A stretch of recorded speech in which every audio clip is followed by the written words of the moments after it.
그 여인이 모압 지방에서 여호와께서 자기 백성을 돌보시사 그들에게 양식을 주셨다 함을 듣고 이에 두 며느리와 함께 일어나 모압 지방에서 돌아오려 하여 있던 곳에서 나오고 두 며느리도 그와 함께하여 유다 땅으로 돌아오려고 길을 가다가 나오미가 두 며느리에게 이르되 너희는 각기 너희 어머니의 집으로 돌아가라.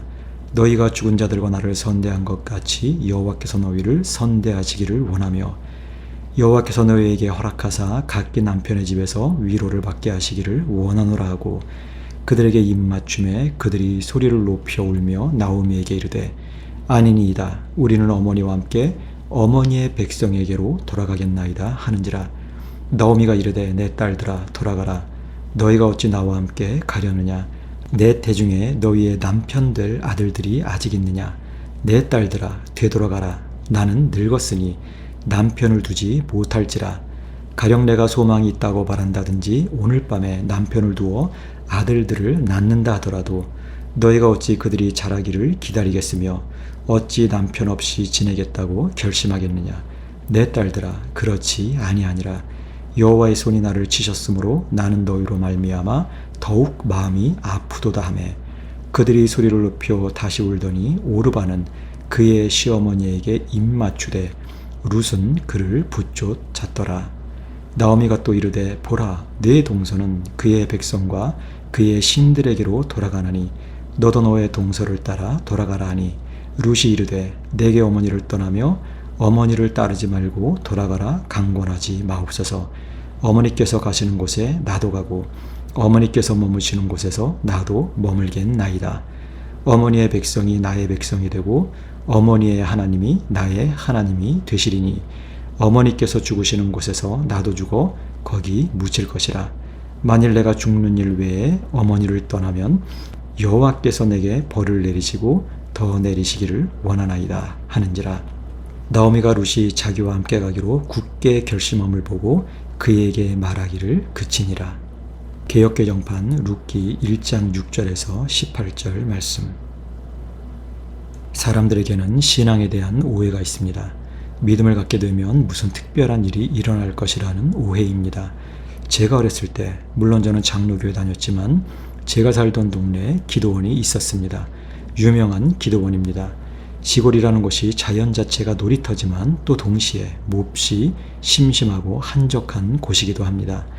그렇다 보니 어린이들 사이에 그 기도원은 호기심과 놀이의 대상이었습니다. 저도 그곳에 많이 놀러 다녔습니다. 그곳에서 이상한 광경도 많이 봤습니다.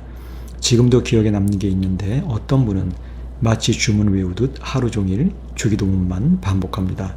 환상을 본다는 사람들, 직통 계시를 받는다는 사람들도 있었습니다. 어린 나이였지만 저도 저런 게 진짜 신앙인가?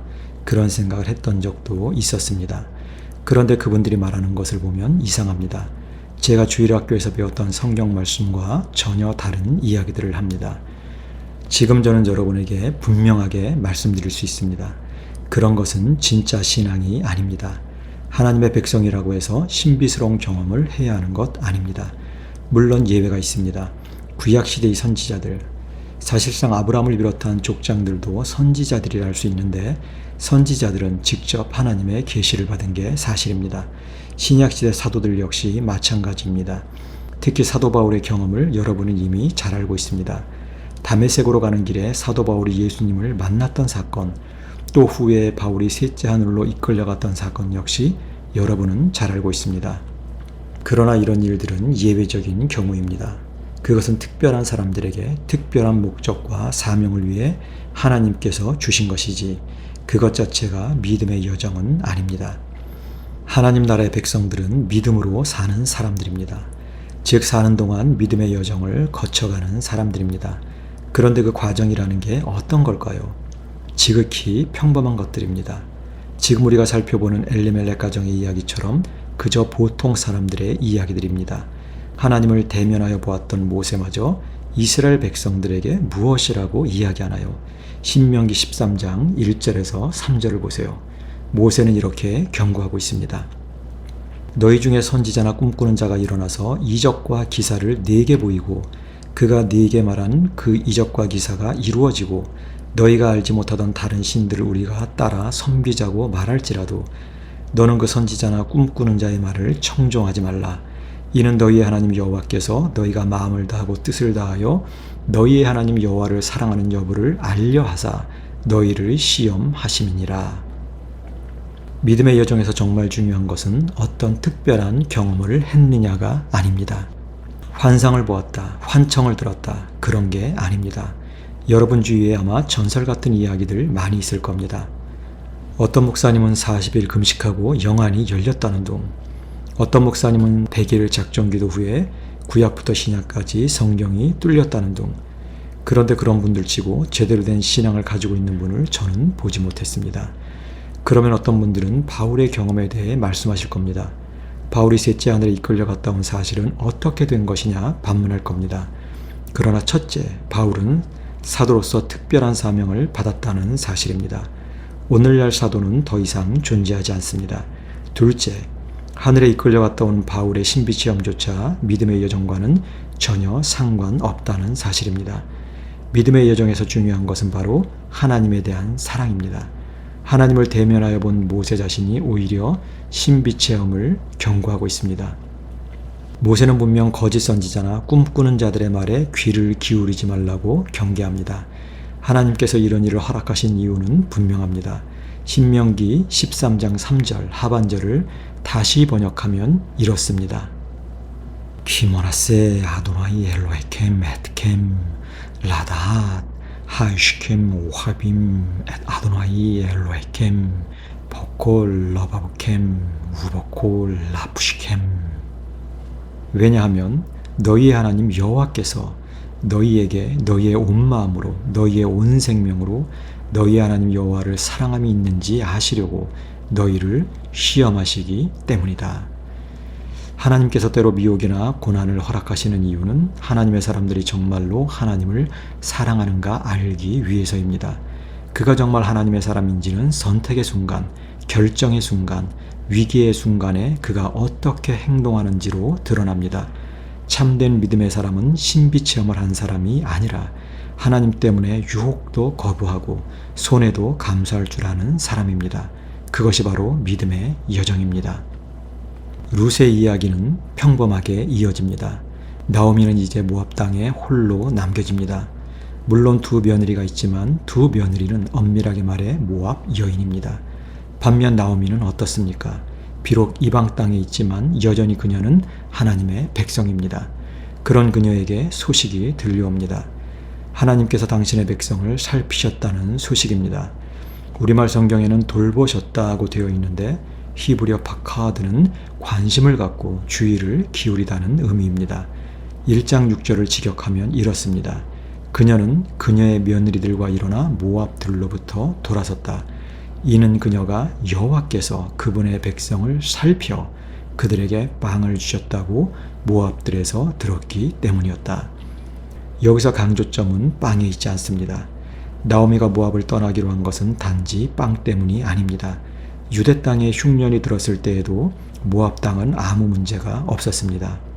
유대 땅이 다시 살만해졌다고 해서 모압보다 나은 것도 아닙니다.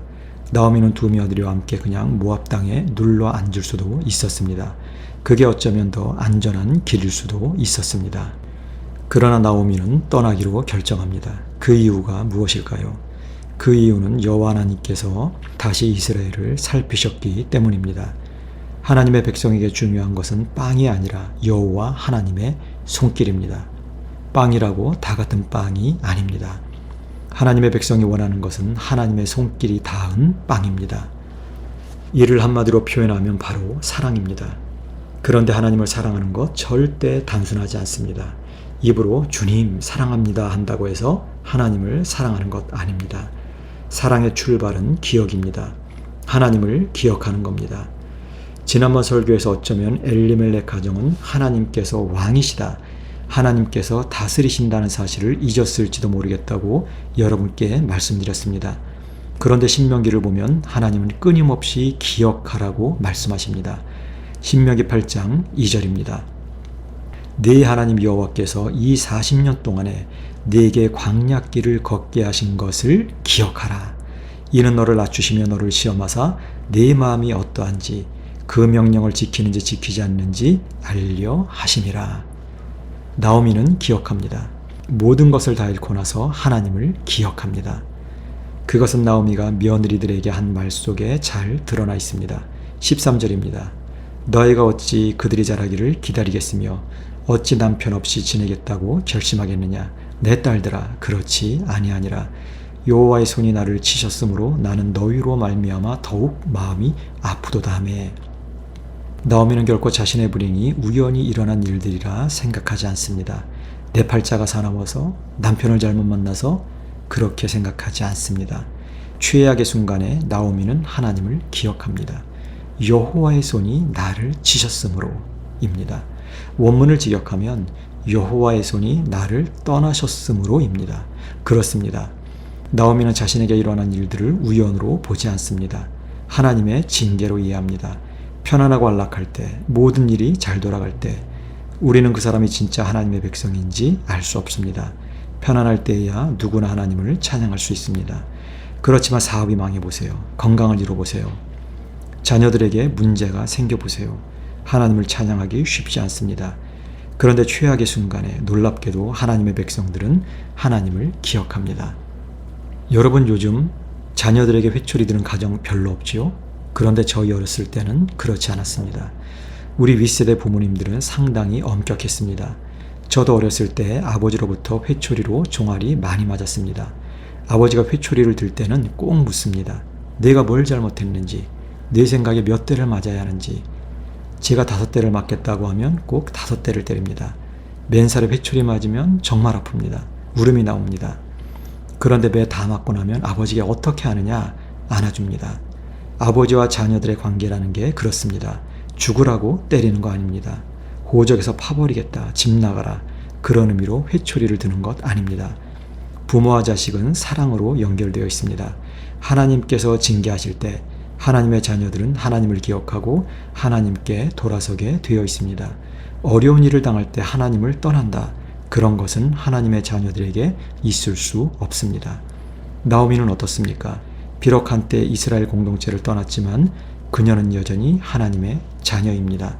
하나님을 기억하고 하나님께로 돌아섭니다. 그러나 그 마음은 말할 수 없이 괴롭고 힘이 듭니다. 여호와의 손이 나를 떠나셨으므로를 다른 식으로 좀 더 직설적으로 표현하면 여호와께서 나를 버리셨으므로입니다. 그래서 두 며느리를 보는 나오미의 마음은 몹시 괴롭습니다. 하나님께 외면받은 처지에서 자신이 두 며느리를 위해 해줄 수 있는 건 아무것도 없었기 때문입니다. 그래서 나오미는 나는 너희로 말미암아 더욱 마음이 아프다라고 이야기하는 겁니다. 아프다는 원어로 마라르, 즉 쓰라리다, 쓰디스다라는 의미입니다. 나오미 가정은 잘 살아보려는 희망을 안고 모압 땅에 왔습니다. 그러나 그 결과는 쓰라립니다. 이제 다시 고국으로 돌아가지만 나오미는 빈손입니다.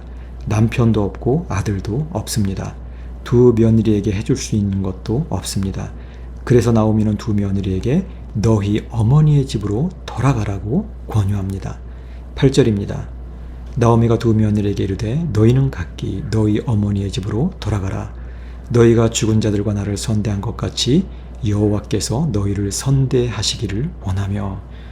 우리말 성경은 선대하다로 되어 있는데 히브리어로는 명사 하세드입니다. 자비, 긍휼, 은혜 등으로 번역되는 단어입니다. 쉽게 말하자면 불쌍히 여기다는 뜻입니다. 이 부분을 다시 번역하면 이렇습니다. 나오미가 두 며느리에게 말했다. 너희는 가라. 너희는 각자 어미의 집으로 돌아가라. 너희가 죽은 자들과 내게 행한 것처럼 여호와께서 너희를 불쌍히 여기시기를. 두 며느리의 인품이 얼마나 훌륭했는지는 이 말을 통해 입증됩니다. 두 아들이 죽고 난 이후에도 두 며느리는 시어머니를 떠나지 않고 시어머니에게 긍휼을 베풀었습니다. 그래서 나오미 역시 두 며느리를 축복하며 떠나보내려는 겁니다. 너희들이 나를 불쌍히 여겼던 것처럼 여호와께서도 너희를 불쌍히 여기시기를 원한다, 축복하는 겁니다. 결국 오르바는 떠납니다. 그러나 룻은 떠나지 않습니다. 성경을 보면 룻은 오히려 나오미에게 들러 붙었다고 되어 있습니다. 우리말 성경은 붙쫓았다라고 되어 있는데 들러 붙었다입니다. 왜 오르바는 떠났고 룻은 남았을까요? 정 때문에 아닙니다. 인품으로 따지면 룻이나 오르바나 다르지 않습니다. 둘 모두 시어머니를 긍휼히 여긴 마음 따뜻한 며느리들입니다. 그런데 여러분, 인간의 정은 여기까지입니다. 아무 희망이 없으면 인간은 돌아서게 되어 있습니다.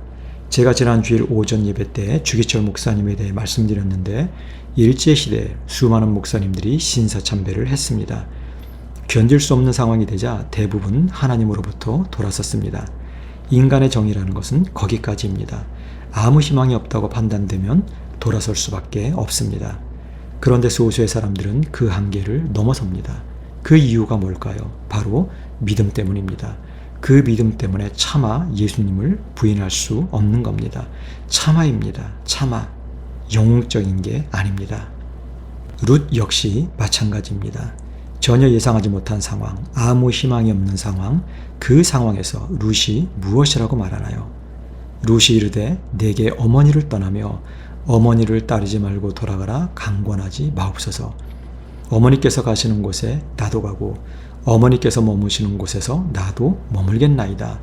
어머니의 백성이 나의 백성이 되고 어머니의 하나님이 나의 하나님이 되시리니. 이 부분을 원어로 보면 당시의 상황이 생생하게 살아납니다.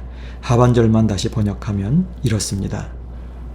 기엘 아쉐르 탈케 알린 우바쉐르 탈린이 알린 암메감미 웰하이 겔하이. 분명 당신이 가는 곳으로 제가 갈 것이며 당신이 잠시 머무는 곳에 제가 잠시 머물 것입니다. 당신의 백성은 저의 백성이요 당신의 하나님은 저의 하나님입니다. 룻은 분명 나오미의 삶이 정처 없는 삶임을 잘 알고 있습니다. 그런데 그런 상황에서 신구약 통틀어서 최고의 신앙 고백, 가장 아름다운 신앙 고백이 룻의 입을 통해 나옵니다. 당신의 백성은 저의 백성이요 당신의 하나님은 저의 하나님입니다. 이 신앙 고백과 견줄 수 있는 것은 신구약 통틀어 없습니다. 베드로는 예수님의 공생의 중간 즈음에 이렇게 신앙 고백을 했습니다. 당신은 그리스도요 살아계시는 하나님의 아들입니다. 그러나 그 시기는 별 어려움 없을 때입니다. 도마의 신앙 고백 역시 마찬가지입니다. 도마는 부활하신 주님을 만난 후 나의 주요 나의 하나님이라 고백합니다.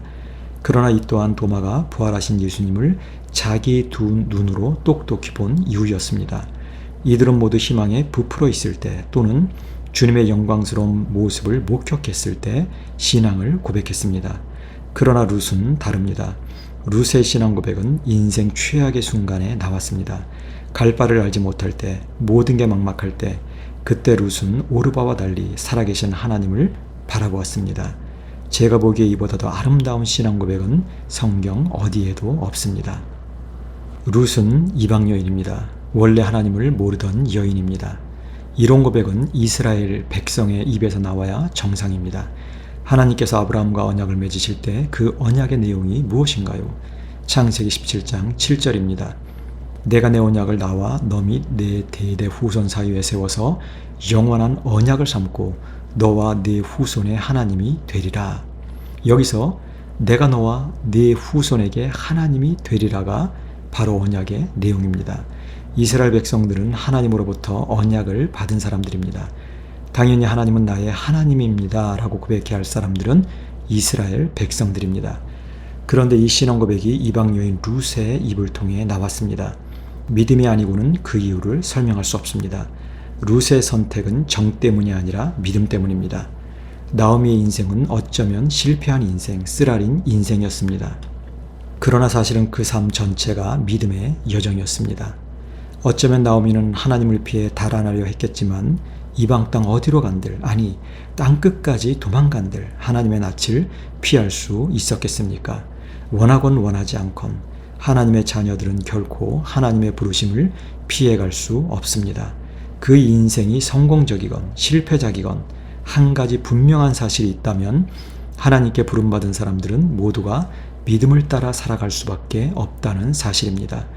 나오미는 최악의 순간에 하나님을 기억하고 하나님께로 돌아섭니다. 놀랍게도 며느리 룻 역시 믿음의 여정에 동참합니다. 이때 룻이 신앙 고백을 한 것으로 봐 이전까지 룻은 믿음을 가지고 있었다고 볼 수 없습니다. 그러나 나오미가 쓰라린 마음을 안고 하나님께 돌아서는 그 순간 룻 역시 나오미와 믿음의 여정을 함께합니다. 진짜 믿음의 사람은 고난의 시기에 빛나게 되어 있습니다. 여러분 역시 한 분도 빠짐없이 모두가 나오미 같고 룻과 같기를 소망합니다. 기도하겠습니다.